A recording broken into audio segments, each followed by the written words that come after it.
ध्यायामोधवलावगुण्ठनवतीं तेजोमयीं नैष्टिकीं स्निग्धापाङ्गविलोकिनीं भगवतीं मन्दस्मितश्रीमुखीं वात्सल्यामृतवर्षिणीं सुमधुरं सङ्कीर्तनालापिनीं श्यामाङ्गीं मधुसिद्धसूक्तिम् अमृतानन्दात्मिकाम् ईश्वरी शुक्लाम्बरधरं विष्णुं शशिवर्णं चतुर्भुजं प्रसन्नवदनं ध्यायेत् सर्वविघ्नोपशान्तये। या देवी स्तूयते नित्यं विबुद्धिर्वेदपारगैः सा मे वसतु जिह्वाग्रे ब्रह्मरूपा सरस्वती। गुरुर्ब्रह्मा गुरुर्विष्णुः गुरुर्देवो महेश्वरः गुरुः साक्षात् परं ब्रह्म तस्मै श्री गुरवे नमः। Om Amriteshwari Namaha. My humble pranams at the lotus feet of our beloved Amma and all Amma's children. Welcome to another episode of the Ayudh Talk series holding the title Thus Spake the Wise of the Ancient Past.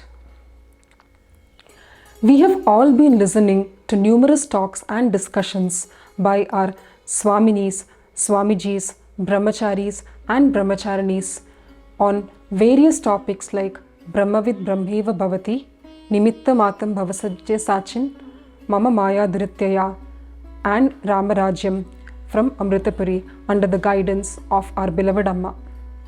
We have also heard talks from I Love My India series telecasted online for the past few months. The Ayudh from Bangalore has also heard and learnt a lot of topics from Sanatana Dharma, from the satsangs of our Pujya Swamiji Amrita Geetananda Puri and Brahmacharis Nishkam Amrita Chaitanya and Atmanirta Amrita Chaitanya. We have also heard from Amma and Swamis that the Vedic knowledge is very vast and hence it is compared to Anadhi, the one that doesn't have a beginning. We are also blessed to have a Guru Parampara, the lineage of Gurus and disciples from time immemorial. The Guru gives knowledge to his disciples, yet none of the Gurus have ever claimed that the knowledge they gave their disciple is owned by them. The Guru says, Iti Shushruma Purvesha in the Kena Upanishad and Iti Shushruma Dhiranam in the Ishavasya Upanishad, which means the knowledge of the Brahman has been traditionally handed over by the Guru to his disciples and the Guru obtained this knowledge from his preceptor. Our Acharyas speak to their disciples on various topics from the Sanatana Dharma and then ask the most focused disciple with good grasping power to repeat what has been taught by the Acharya as a method of making the other disciples understand the topic in a much simpler manner. This helps the disciples with less grasping potential to understand the tough topics taught by the Acharya. This method of our ancient culture is still being researched upon by the modern science.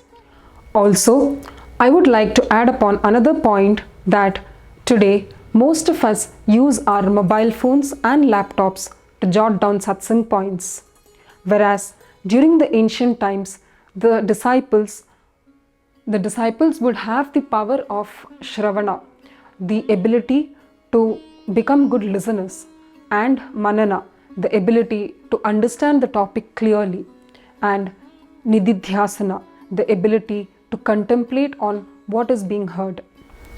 Now it's time for us to gauge our own knowledge on the topics discussed by the sannyasins, brahmacharis, and other elders of the ashram.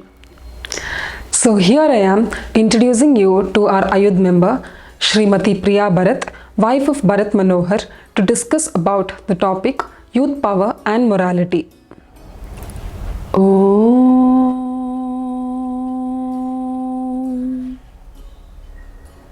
ध्यायमोदविलावकुण्ठनवतीं तेजोमयीं नैष्टिकीं स्निग्धापाङ्गविलोकिनीं भगवतीं मन्दस्मितश्रीमुखीं वात्सल्यामृतवर्षिणीं सुमधुरं सङ्कीर्तनालापिनीं श्यामाङ्गीं मधुसिक्तसूक्तिम् अमृतानन्दात्मिकाम् ईश्वरीम्। ओम अमृतेश्वर्ये नमः। ओम अमृतेश्वर्ये नमः। ओम अमृतेश्वर्ये नमः। My humble prostrations at the lotus feet of our Sadguru Mata Amritanandamayi Devi. My humble salutations at Puja Swami Amrita Geetananda Puriji. My humble pranams to all our beloved Amma's children. Today I am going to speak about the topic youth power and morality. Our Puja Swami Amrita Geetananda Puriji has given me a few points about this topic. Let me narrate all those points here. The first point is group chanting and prayers.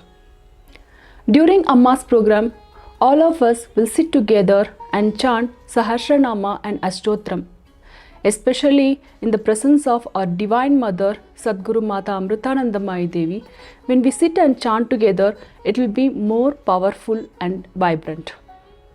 Swamiji teaches us that even in the absence of Amma, when we sit and chant Sahasranama and Ashtotram, it will be powerful and the divine grace will flow into us and makes the surroundings a positive vibrant. When we sit and chant together, the positive vibration will flow and it will dispel the ignorance and darkness, and also removes the negative vibrations like anger, stress and negative energy within us. Also, the sound vibration will make us to feel the atmosphere a positive energy.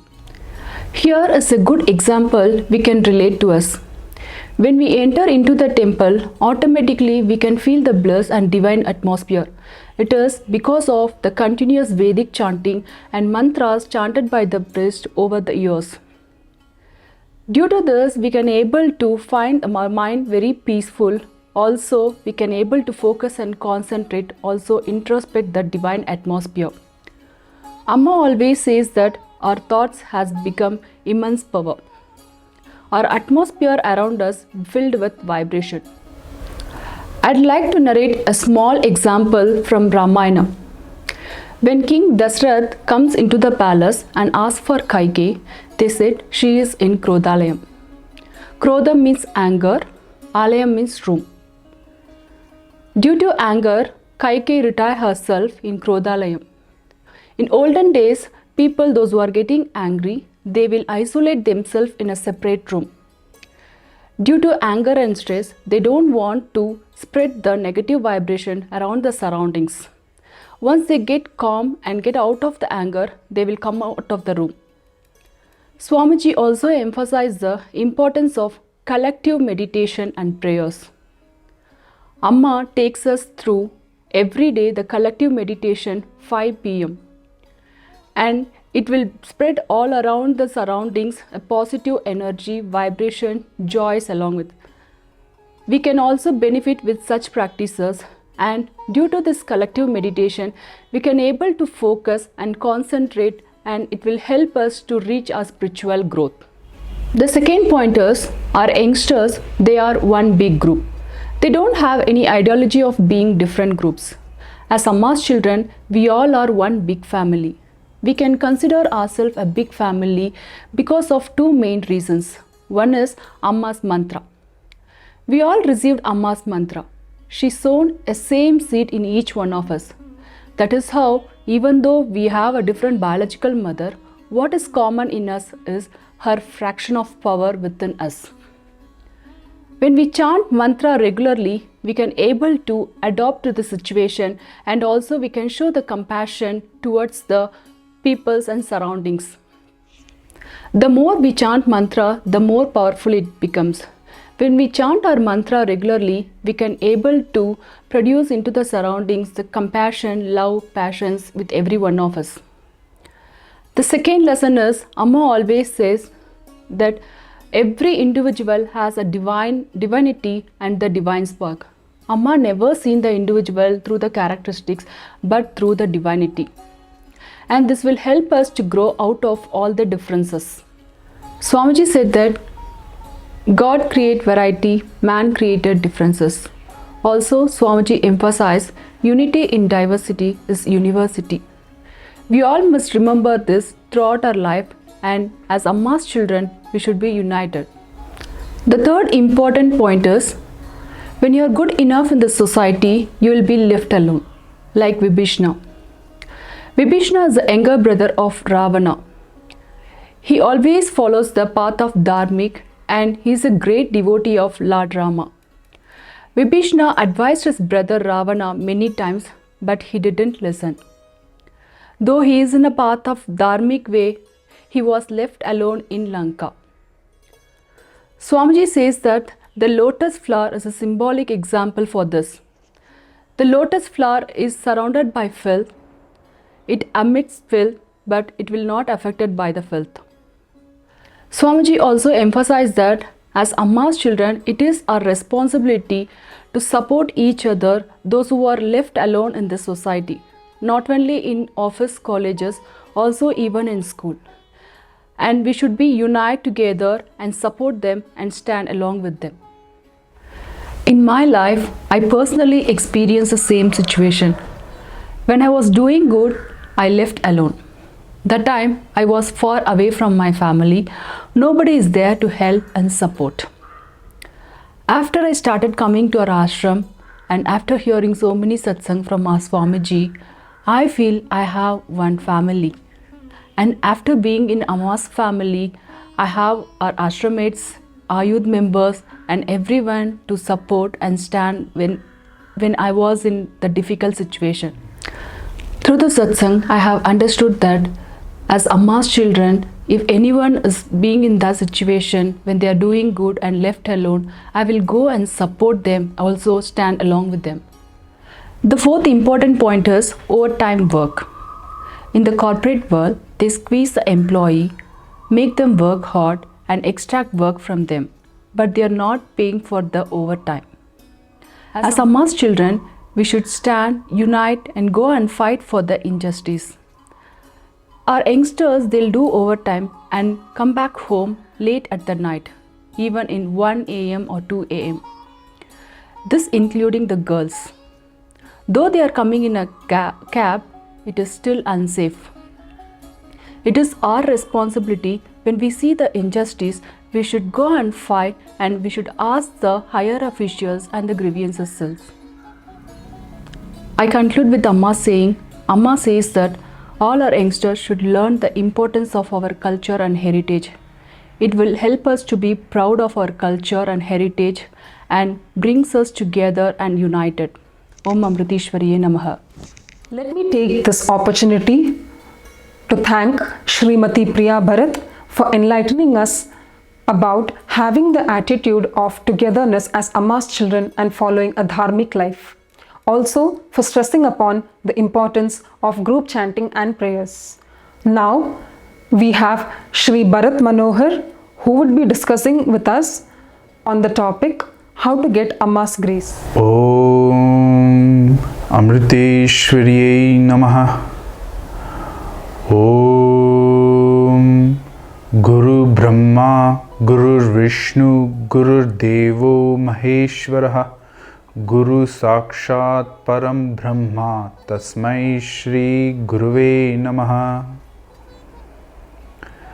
My humble prostrations at the lotus feet of our Sadguru, Shri Mata Amritanandamayi Devi. My humble prostrations to Pujya Swami Amrita Geetananda Puri Ji. My humble pranams to all of Amma's beloved children watching this program. Today, the topic that I will be discussing about is how to get Amma's grace. Swamiji has shared with me 4 very important points that I would like to now narrate and share with you. The very first important point is, there is no substitute to being in the divine presence of our Amma. Being with Amma, such as when we are with Amma on the stage, there can be no substitute to that. Swamiji says that steadily and gradually progressing in our spiritual life until we reach our life's goal is called as Guru's grace. There is a divine aura and vibration around Amma. When we sit near Amma and tune ourselves with Amma, we receive Amma's divine grace. This divine grace of Amma helps us to grow spiritually and also helps us to focus in our spiritual journey. The next point, which is also a very important point, is personal sadhana. Swamiji says that we should perform our personal sadhana every day diligently and regularly at a fixed time if possible, and if not possible on the days when we are busy or have certain very important appointments, we should try to find time during the day and complete our spiritual sadhana. Spiritual sadhana includes chanting Amma's Ashtotram, Sahasranama, and also chanting the mantra given to us by Amma. Meditation is also a very important part of our personal sadhana. Every evening at 5 p.m., Amma takes us to a very beautiful meditation, and we are very fortunate to have the opportunity to join this either online when we are away from Amritapuri, or also join in person when we are in Amritapuri and be a part of this divine meditation. Swamiji says that when we go to receive Amma's darshan, and after having received Amma's darshan, Amma's divine vibrations, a little of Amma's divine vibrations is inside us. This is the reason that Amma asks us to next go and sit quietly in either on the stage, at the back of the stage, or in a quiet place in solitude. We should try to contemplate and imbibe the experience that we have had when we have received Amma's darshan. The way to do this is to go sit quietly for a few minutes and contemplate or meditate and relive that experience that we have had when we went to receive Amma's darshan. The third very important point is mainly for the ashramites and the devotees. Amma says that negligence of our responsibilities can retard and block our spiritual progress. Whatever responsibility we are given and wherever we may be, whether we are in the ashram or outside, when we have been given a responsibility by Amma, we should think of it as doing seva towards Amma and as an offering to Amma. Having this right attitude will also help us to overcome any obstructions or struggles during the performance of our responsibility. Swamiji shared with me a small story that I would now like to share with you. Once a devotee came up to Swamiji and asked Swamiji, "Swamiji, how can I measure my spiritual progress?"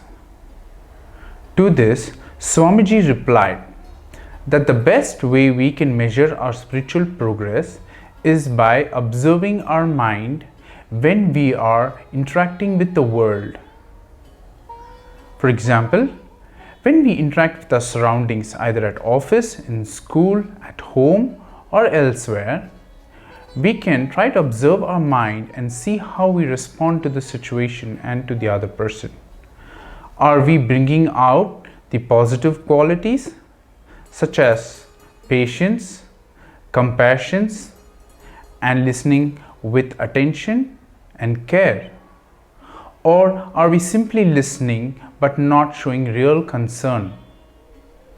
Does it? We should all honestly ask ourselves, we should introspect and ask ourselves whether it brings out any negative emotions in us, such as anger, impatience, and if we are reacting to situation. Measuring and observing our mind like this is a great way and a very helpful way for us to progress in our spiritual life. The next point that I would like to now talk about is the study of the Shastras and Scriptures. It is very important for us to have a general knowledge about our Shastras and Scriptures. They teach us the real nature of us. Shastras and Scriptures also teach us about the nature around us, our relationship with the nature, and what is the dharmic practices that we must try to follow when we live in a society and when we live in nature, so that there is a balance that is maintained and we also learn to appreciate and be grateful for all the things that we receive. The Shastras and Scriptures also teach us the real goal of our life. They also teach us why God takes a human form. That is why God comes down in a human form, that is to help us and to uplift us in this spiritual journey.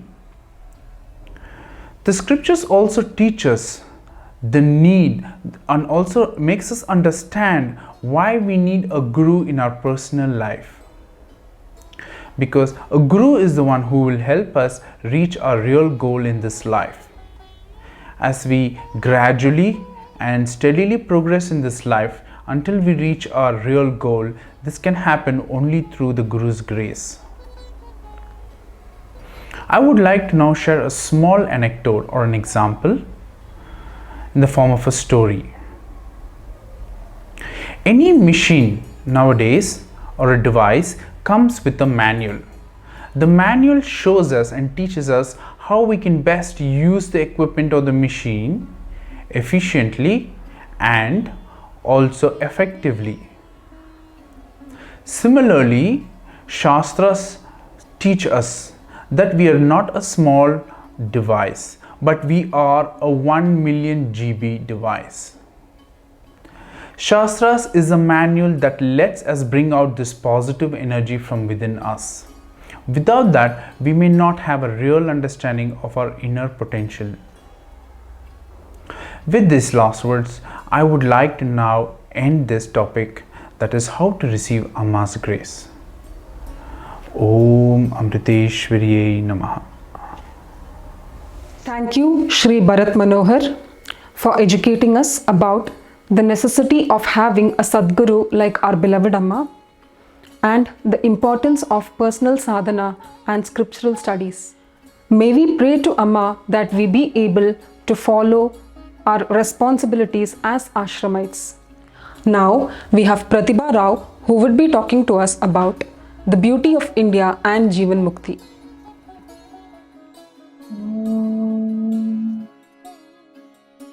Guru Brahma, Guru Vishnu, Guru Devo Maheshwaraha, Guru Sakshat Param Brahma, Tasmai Shri Gurave Namaha. Om Amriteshwarye Namaha.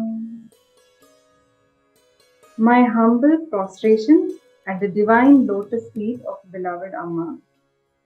My humble pranams and sincere thanks to Swami Amrita Gitananda Puriji for giving me this opportunity to speak today.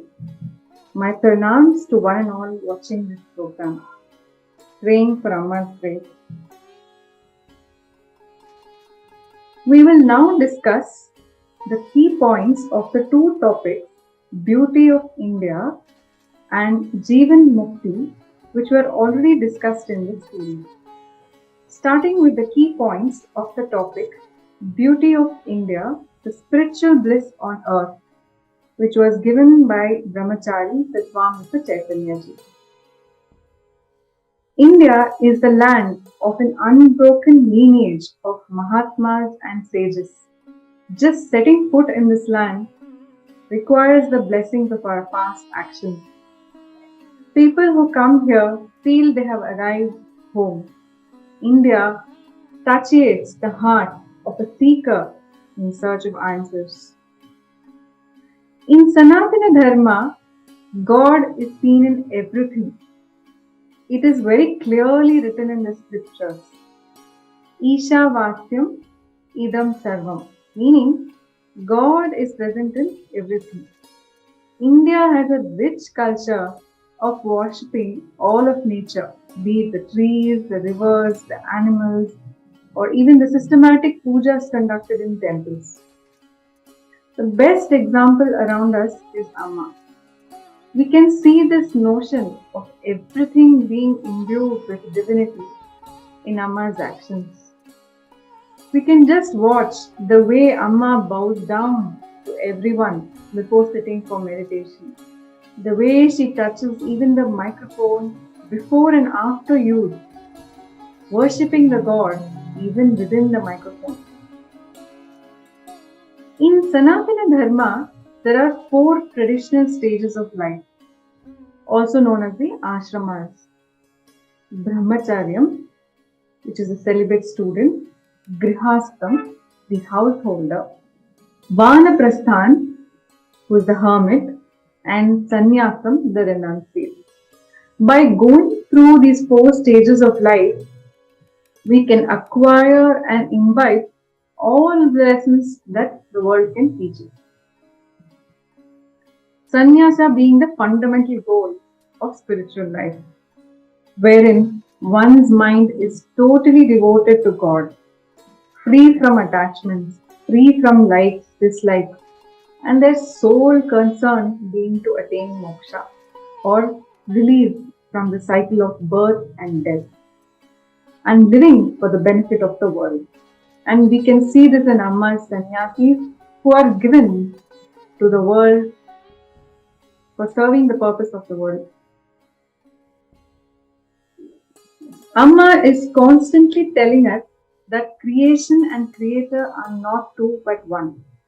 This is hard for us to conceptualize, and the realization of this fact is also not simple, and we need to completely change our perspective of reality to understand this. A story to illustrate this from Mahabharata. During the preparation of the Kurukshetra war between the Pandavas and the Kauravas, Krishna goes to meet Karna, who was the right-hand man of Duryodhana. Krishna knew that Karna had the power and the skill to kill all the Pandavas. But Krishna also knew a great secret that could sway the direction of the war. Krishna asked Karna as to why he supported this war. To which Karna replied that he has been mocked for his lower birth all his life, and Duryodhana alone offered his support and friendship. Krishna reveals to Karna his true identity, that he too is one of the Pandavas. Karna is pained on knowing this, but yet he refuses Krishna's offer of taking the throne, being the eldest of the Pandavas, since he believed that his evil friends had been there for him and had given him a purpose to his life. Karna's dilemma is the dilemma that we all go through. Abandoning our negative tendencies and our complete identification to this worldly existence is something unthinkable. Even if they bring us pain and sorrow, we feel a sense of comfort that keeps us tethered to this world. We have become so identified with the body that we are willingly forsaking our identity as pure Satchidananda, existence, awareness, bliss.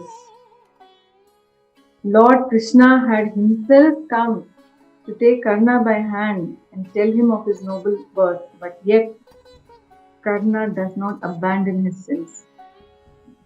Similarly, Amma is taking each one of us in her arms and telling us each day, Tattvamasi, you are that, so that one day we will remember Aham Brahmasmi, I am Brahman. During COVID time, Amma has also discussed in detail the verse 19 from Bhaja Govindam, which is Yogaratova Bhogaratova Sangaratova Sangavidina Yasya Brahmate Chittam Nandati Nandati Nandatyeva, meaning revel in yoga or revel in bhoga, revel in company or in solitude. Only the mind which revels in Brahman is ever joyful.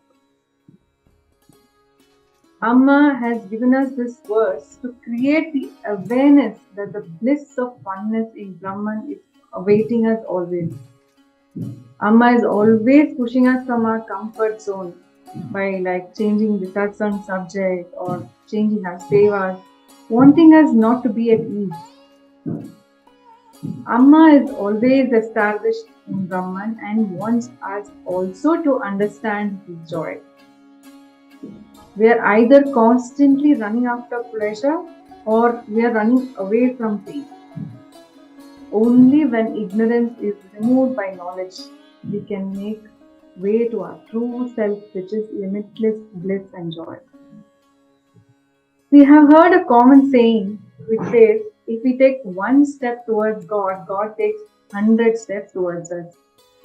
With Amma, this goes further. Amma is not only showing us that step, she's begging us to take that step and shows us how beautiful this step is, filled with love, light and joy.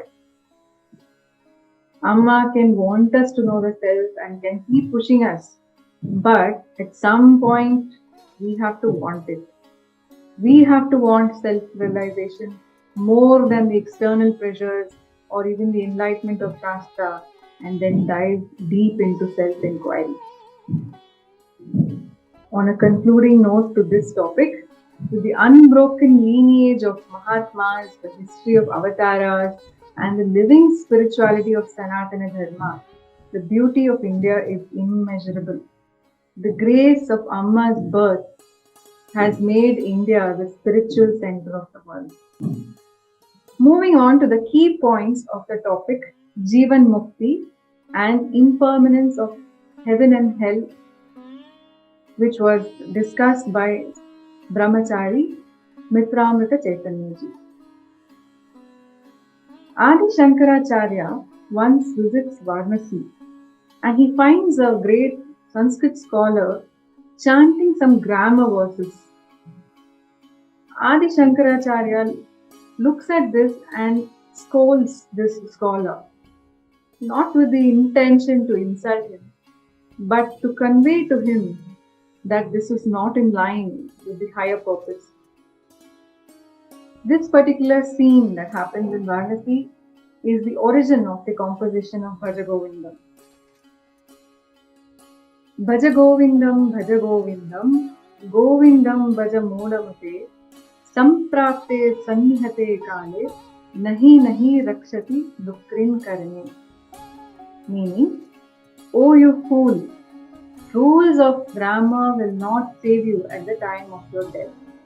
Basically implying that do not waste your life as there is a higher goal in life. Adi Shankaracharya in verse 9 of Bhaja Govindam very clearly describes the steps to Jivan Mukti. Satsangatve Nisangatva. Nisangatve nirmohatva. Nirmohatve nischalatatvam. Nischalatatve jivan mukti. Meaning in short, from satsang of the wise comes detachment. From detachment comes freedom from delusion. Freedom from delusion leads to stillness of mind. And from stillness or equanimous mind comes Jivan Mukti. So in a very simple way, the steps to Jivan Mukti are described in this verse. We all have gathered different ideas about Jivan Mukti, and some of them may be actually blocking us further on the spiritual path. We think that it is something far away and very difficult to attain. Then how can we develop love for such a path? This needs to be dropped. Jivan Mukti is a very important concept in Sanatana Dharma. It is our birthright to become a Jivan Mukta. Importantly, it is not some place far away. And it does not matter where we are living, whether we are living in ashram or living outside in the world. And the best example for this is King Janaka. King Janaka got his Jivan Mukti while he was a king. He continued with all his duties as a king, even though he was fully liberated. Life continues, but our perspective changes. Same is the case with Amma. She had many different difficulties in her village settings, yet it did not change. Only our perspective to life changes. So what benefits would we get if we become a Jivan Mukta?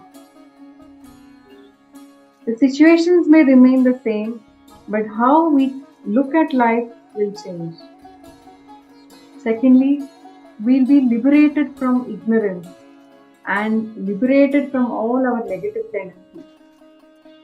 Thirdly, even good qualities will be liberated, or in other words, whatever is inherently there in us, they will just start manifesting effortlessly, like goodness, compassion, love. They will start happening naturally. And when we interact with people in different situations, automatically there will be changes in the environment. One very important point. There are two aspects. One is the situation, and the second is our mindset, how we feel, how we think about the situation. These two aspects should be separated. If we separate them, then our mind will be more open to deal with the situations at hand. Problems are going to be there, but we will not be carried away by them because we no more identify with those problems. We know from the depths of our heart that we are ever free. So in a very practical example, we may have some financial issues and may not be able to pay bills. But then, if we start worrying about them, it will reduce our strength to take appropriate actions. So we need to clearly develop the ability to distinguish between a life situation and the additional fear and negativities that we build around with our own mind. When does a Jivan Mukta get Jivan Mukti? Jivan Mukta means the person who is liberated. Jivan Mukti is the event. The word Jivan in itself means while living, implying that Jivan Mukti is something that happens while living. Hence, the first issue that it is something far away in the future or after death is wrong. It is possible right now. It is with this knowledge that we are ever free that Jivan Mukti takes place. When we are fulfilling a desire, we experience a moment of freedom because at that moment we are free from that desire. But it's a small moment. The mind then sets in again, looks for another object or desire, or it tries to hold on to the momentary experience. this will not help us. So in an advertisement for cigarettes, you see the person either smoking and looking far wild and having a sense of freedom, which gives you as an observer that there is a momentary freedom in it. But in reality, you become a slave to the addiction. Is Jivan Mukti difficult to attain? Jivan Mukti is not through actions or through sadhana, through meditation, but it's just the knowledge itself. It's like dropping the wrong understanding which allows us to experience that freedom. For example, if we have a glass which is either colored or dirty and we are wearing them, we will not be able to see the reality. The glass needs to either be cleaned or totally removed to know the reality. What is Jivan Mukti Lakshana or state? Verse 434 of Viveka Chudamani, Ishta Anishta Artha Samprapto Samadarshita Yatmani Ubhayatra Vikaritvam Jivan Muktasya Lakshanam. Meaning, in pleasant or painful experience, if we remain with the power of an equanimous mind and remain undisturbed, this is the state of a Jivan Mukta. For example, if somebody needs to be inspired to travel to Varanasi, it's enough to describe to him the beauty of Varanasi and its speciality. You tell him it's not far away because it's within India. It's not difficult to reach as there is a good transportation facility available to reach there. By this, automatically one gets interest to go there. Similarly, when we understand that Jivan Mukti is not something far away, not difficult to attain, then automatically love and thirst arises in us to reach that stage of mumukshutva, which is the desire for liberation. Is Jivan Mukti possible now and not after death or any future time? In a common belief, heaven and hell is experienced something after death. Let us now, through a story, illustrate that heaven and hell are not something that happens after death. Once a businessman goes to his guru. He enjoys all the attention the guru gives him. So in one of his visits, he asked the guru, what is heaven? What is hell? So the guru initially ignores him and makes him sit by his side. He waits and waits for an answer, but does not get it. Starts getting angry. So he pushes and nudges the guru to give him an answer. So the guru again neglects him. His anger increases and finally the businessman starts shouting at the guru to give him an answer. So the guru then very compassionately looks at him and starts explaining to him that the anger the businessman was experiencing right now, the suffering he is going through right now, is nothing but hell. So the minute businessman realizes this, he drops his negative tendency of anger. That very moment when he drops the anger, he experiences heaven. So this story illustrates that heaven and hell we are only creating for ourselves. It is happening all the time and it is our own attitude which is important. There are 4 points which if we practice, we will be free from all negative tendencies. Maitri, which is friendliness, Karuna, compassion, Mudita, sympathetic joy, and Upeksha, which is evenness of mind. When we do these practices, at those moments when we practice, we experience heaven. On a concluding point, a verse in Pali from Buddha on the state of mind to achieve the highest auspiciousness. Verse 11 from Mangala Sutta. Puttahasta lokadammehi chittam yasya na kampati ashokam virajam kemam Etam Mangalam Mutamam, meaning when we experience the hardships of life and we still keep our mind unperturbed, undisturbed, and without sorrow, we will achieve the highest auspiciousness or Mangalam. With this, we conclude on the key points of the two topics, Beauty of India and Jivan Mukti. May Amma's grace bestow on all of us. Om Amriteshwariye Namaha.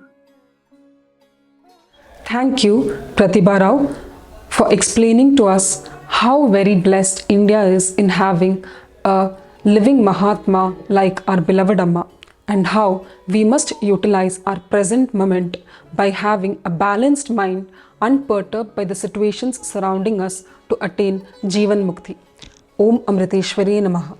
Next, we'll have a dance performance by Kumari Kajri, one of our Ayudh members from Bangalore. Om Amriteshwari Namaha.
असतो मा सद्गमय तमसो मा ज्योतिर्गमय मृत्योर्मा अमृतं गमय ॐ शान्ति शान्ति शान्तिः ॐ लोकाः समस्ताः सुखिनो भवन्तु लोकाः समस्ताः सुखिनो भवन्तु लोकाः समस्ताः सुखिनो भवन्तु ॐ शान्ति शान्ति शान्तिः ॐ श्री गुरुभ्यो नमः हरिः ओम्